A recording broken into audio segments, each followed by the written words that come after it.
Hello student, कैसे हैं आप लोग। आई होप आप सब अच्छे होंगे। स्टूडेंट, आज हम लोग कक्षा 12 भौतिक विज्ञान के भाग 2 के पहले लेसन का टॉपिक हम लोग पढ़ेंगे। अवतल दर्पण के लिए फोकस दूरी एफ तथा वक्रता त्रिज्या में संबंध।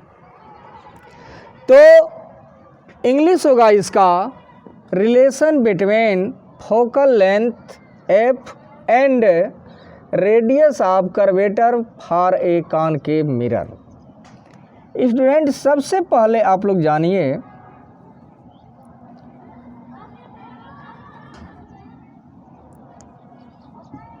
कि एम एक अवतल दर्पण है।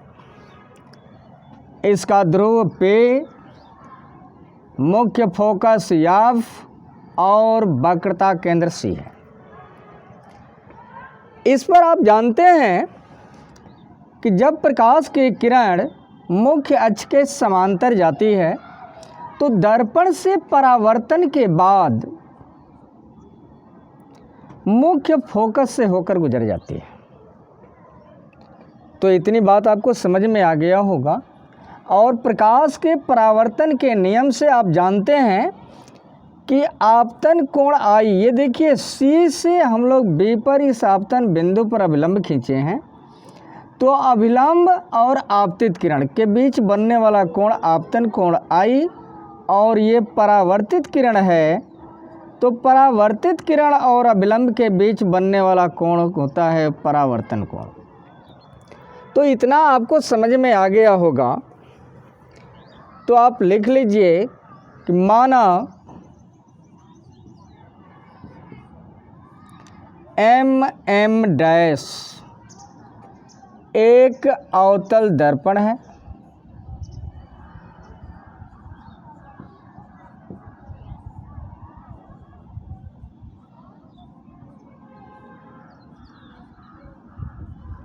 जिसका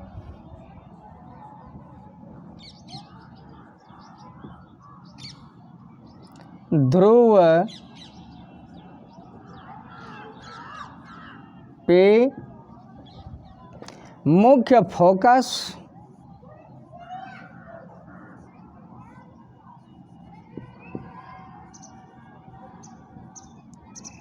कैपिटल एफ तथा वक्रता केंद्र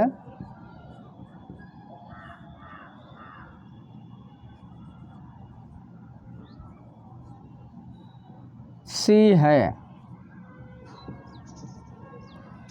स्टूडेंट, यहाँ तक आपको समझ में आ गया होगा कि एम डैश एक अवतल दर्पण है,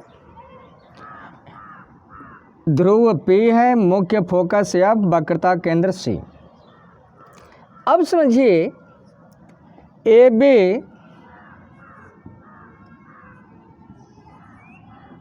एक आपतित किरण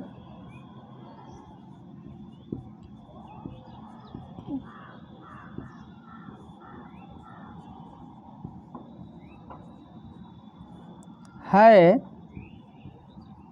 जो दर्पण से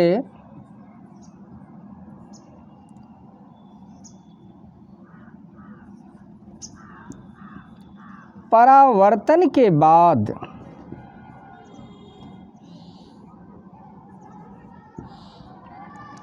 मुख्य फोकस कैपिटल एफ से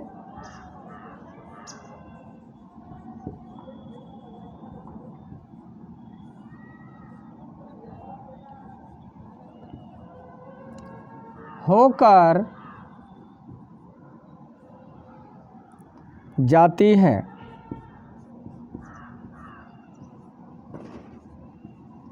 स्टूडेंट, आप ध्यान दीजिएगा।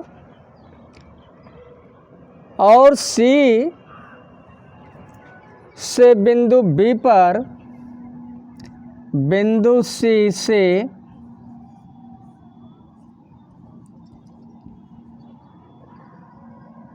आपतन बिंदु बे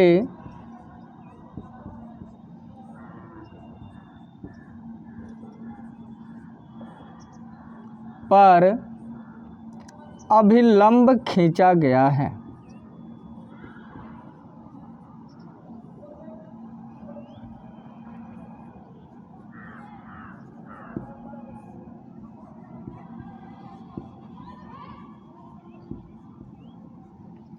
इतना आपको समझ में आ गया होगा। अब आप लोग पढ़ चुके हैं प्रकाश के परावर्तन का नियम। तो यहाँ पर हम लोग वही पॉइंट प्रयोग करेंगे, प्रकाश के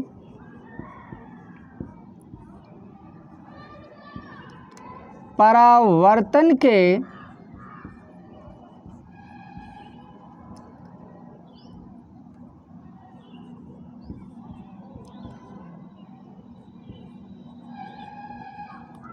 नियम से। आप लोग जानते हैं कि आपतन कोण बराबर परावर्तन कोण।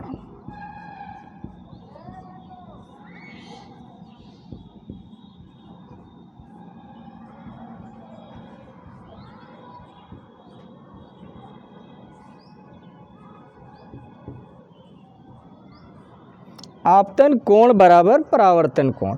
तो यह आपतित किरण है और यह अभिलंब। तो आपतित किरण अभिलंब के बीच बनने वाला कोण आपतन कोण I, और परावर्तित किरण और अभिलंब के बीच बनने वाला कोण परावर्तन कोण, जिसको R से प्रदर्शित करते हैं। इसलिए कोण AB से बराबर कोण FB से, और इसको बना लीजिएगा समीकरण नंबर 1। और इसके बाद आप जानते हैं कि AB और PC ये दो समांतर रेखाएं हैं। AB समांतर PC, जिन्हें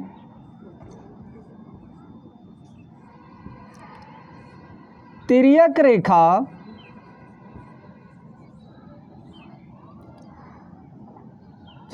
B से काटती है या परिच्छेद करती है। तो आपको ये लॉजिक पता होगा कि जब दो समांतर रेखाओं को एक तिर्यक रेखा काटती है तो एकांतर कोण आपस में बराबर होते हैं। तो इस कोण के बराबर आपका यह कोण होगा। किस कोण से? एकांतर कोण से। तो कोण AB से बराबर कोण BCF। समीकरण नंबर 2। और यह किस कोण से हो रहा है? एकांतर कोण से।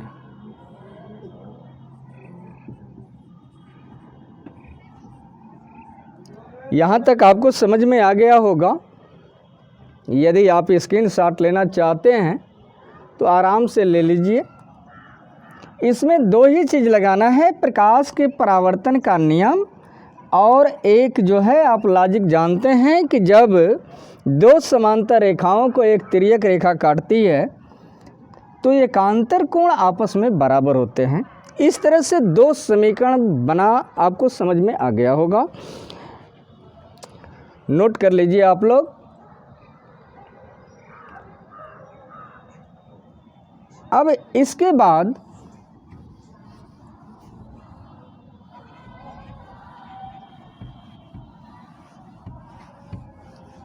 आप ध्यान दीजिएगा,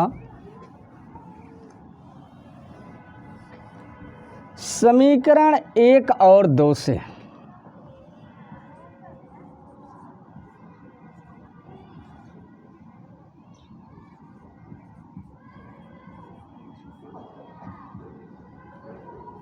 समीकरण 1 और 2 से ध्यान दीजिएगा, इन दोनों समीकरणों का बायां पक्ष बराबर है तो दाहिना पक्ष आपस में क्या होगा? बराबर होगा। तो कोण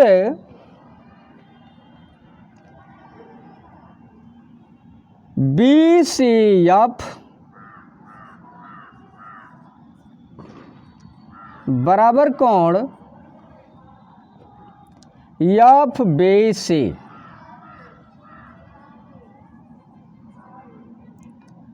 इतना समझ में आ गया होगा। तो आप जानते हैं कि बराबर कोण के सामने की भुजा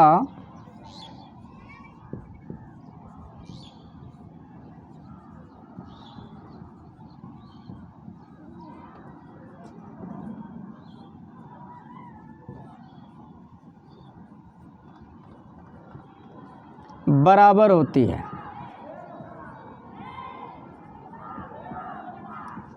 बराबर कोण के सामने की भुजा बराबर होती है, इसलिए कोण BCF के सामने की भुजा यह होगी और कोण FBC के सामने की भुजा ये होगी। तो आप कह सकते हैं कि BF बराबर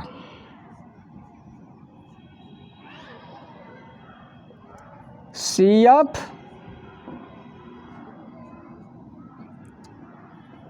यदि दर्पण का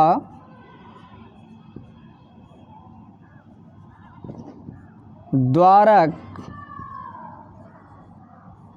छोटा हो तो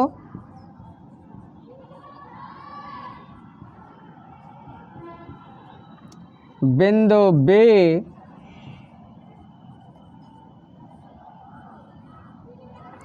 बिंदु F पर होगा, बिंदु B बिंदु P पर होगा।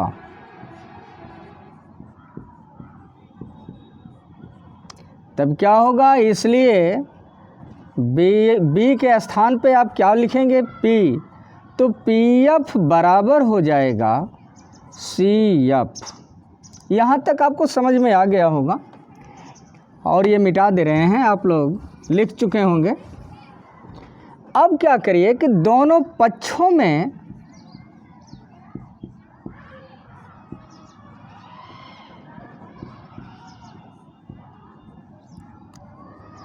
PF जोड़ने पर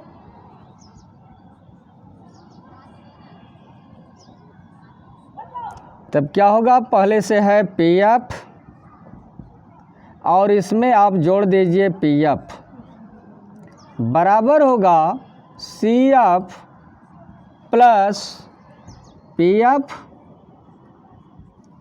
अब ध्यान दीजिए, PF और PF जोड़ेंगे तो 2PF होगा और CF प्लस PF, आप ध्यान दीजिए CF प्लस PF, ये पूरी दूरी जब दोनों जुटेगी तो किसके बराबर हो जाएगी, PC के बराबर होगी। और आप जानते हैं कि ध्रुव और फोकस के बीच की दूरी को क्या कहते हैं, फोकस दूरी। तो 2 × F बराबर वक्रता केंद्र और ध्रुव के बीच की दूरी को क्या कहते हैं आप लोग, वक्रता त्रिज्या, जिसको किससे प्रदर्शित करते हैं, कैपिटल R से। यहाँ दिखा दीजिएगा PF बराबर F और PC बराबर कैपिटल R। इसलिए F बराबर जो है R/2। ये रहा आपका अवतल दर्पण के लिए फोकस दूरी तथा वक्रता त्रिज्या में संबंध। स्क्रीनशॉट लेना हो तो आप ले लीजिएगा। यहाँ तक समझ में आ गया होगा। यह कब प्रोसेस लगेगा, जब दर्पण का द्वारक बहुत छोटा होगा। लेकिन एक बात आती है कि जब दर्पण का द्वारक बड़ा हो उस समय जो है कि फोकस दूरी और वक्रता त्रिज्या में क्या संबंध होगा, तो नोट में आप लिख लीजिएगा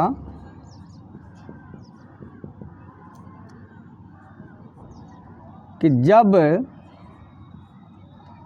दर्पण का द्वारक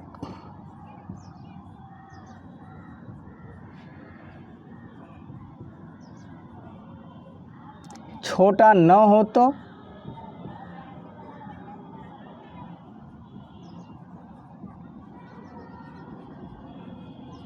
फोकस दूरी और वक्रता त्रिज्या में निम्न संबंध होता है, F बराबर R/2 cos थीटा।